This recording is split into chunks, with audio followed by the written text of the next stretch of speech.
6 natural hair habits that need to go now.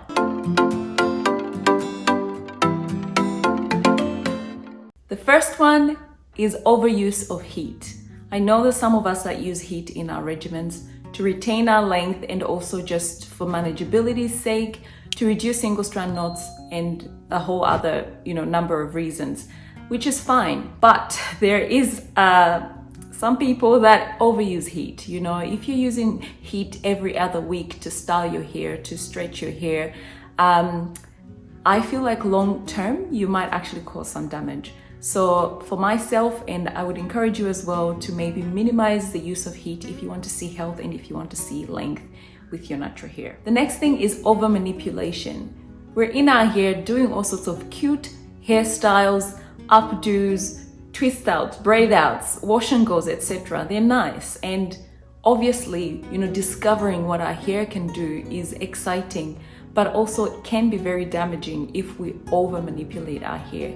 And I am pro-choice. Once again, do what makes you happy, do the things that you enjoy with your hair. Definitely enjoy, playing with your hair and trying different things with your hair. But if you overdo it, you might encounter more breakage and not see the length and the health of your hair. So I would say over manipulation and over handling your hair in general, nah. Envying someone else's hair.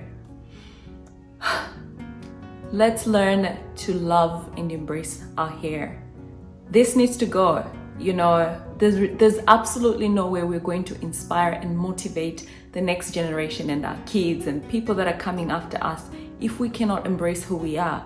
The young girl that's coming up is gonna look at some of us and go, wow, she had thin hair. She had hair that was not the typical, beautiful natural hair, and she still grew her hair healthy and long, and she was beautiful. I personally have a friend that suffers sickle cell anemia, and she is growing her hair. She's, growing her hairline. She's, engaging in a routine that's going to encourage hair growth and encourage healthy hair. Why not mingle and, be around people that actually help you embrace your hair a little bit more? You don't want people that make you feel like your hair is not good enough or your hair needs to change or look like someone else's. Let's embrace our looks. Let's embrace our natural hair and who we are in general.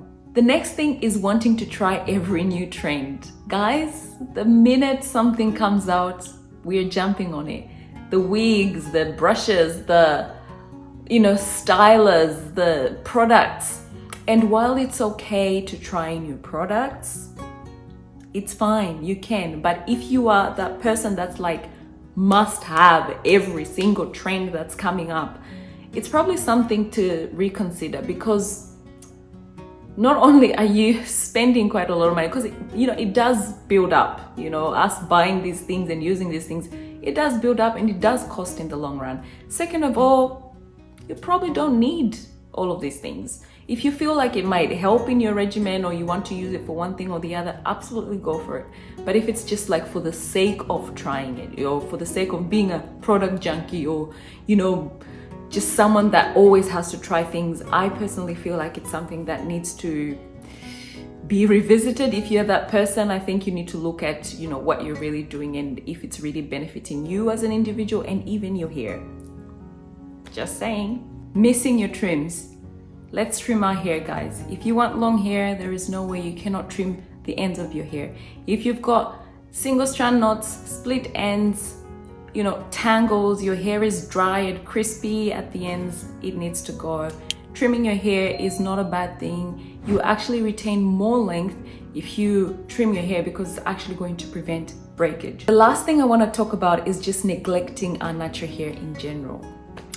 People, I feel like sometimes you don't understand, or we don't understand, that when we neglect our hair, we don't deep condition, we don't trim, we don't moisturize, we don't seal our ends, it's crispy dry. Sometimes it would take a lot of work to bring it back to a healthy, supple, moisturized, healthy state. And I've experienced that myself. The days when I don't maybe deep condition or something has happened and I just cannot get to my hair. My hair will feel like wire, or just like, I don't know, really dry. And for me to get my hair back to a healthy state, I need to work really hard, extra deep conditioning, extra, high moisturizing and sealing my ends and my hair in general to get it back to health. So instead of putting yourself through the trouble of having to work harder, just stick to that routine and try and not neglect your hair. If you're lazy, where's my water bottle?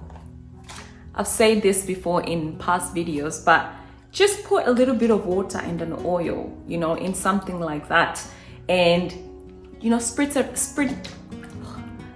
it around your hair, every time you feel like your hair needs a little bit of a refresh.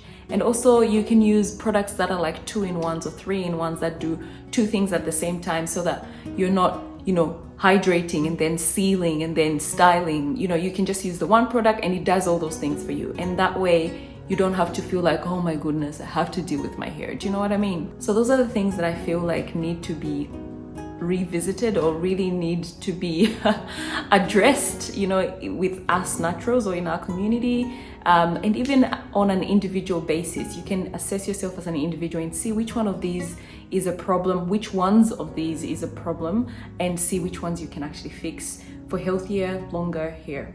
I hope you enjoyed this video. I will see you in the next one.